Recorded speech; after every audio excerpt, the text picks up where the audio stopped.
આપ સૌ આ પ્રસંગ આમ તો ચૈત્રી નવરાત્રી ચાલે ઈશ્વરભાઈ એટલે દરેક જગ્યાએ રમેલા માતાજીની પ્રતિષ્ઠાઓ છે. હંમેશા માતાજીના આશીર્વાદ તો આપણા સમાજ ઉપર હોય છે. તમને સૌને નમન અને મારા રોમ રોમ.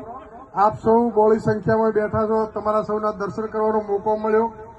અત્યારે જે નવરાત્રી માતાજીની પ્રતિષ્ઠાઓ ચાલે છે એમને રાજકારણની પણ સિઝન ચાલે એની છે. એટલે આપ સૌ તો જાણો જ છો, પણ આપને વિનંતી કરું છું, તમારા સમાજના દીકરા તરીકે તમને વિનંતી કરું છું કે આ ચૂંટણી બનાસકાંઠાના સંસદ થવા માટે ગેનીબેન ચૂંટણી લડતા નથી. આ બનાસકાંઠાની અસ્મિતા માટેની ચૂંટણી છે. ખાસ તો આ વિશેષ માલધારી સમાજ આપણે હાજર છે. તમને કહેવા આવ્યો છું કે ઘણી બધી બદલા લેવાની આ ચૂંટણી છે. આ વર્ષો પછી ડીસાનો સંઘ કોણે પડાવી લીધો એને જવાબ આપવાની આ ચૂંટણી. લાખણી માર્કેટ યાર્ડની ચૂંટણી રદ રખાવનારા કોણ છે એને જવાબ આપવાની આ ચૂંટણી. તમને એક દાખલો આલો. ધાનેરાનો મફતલાલ પુરોહિત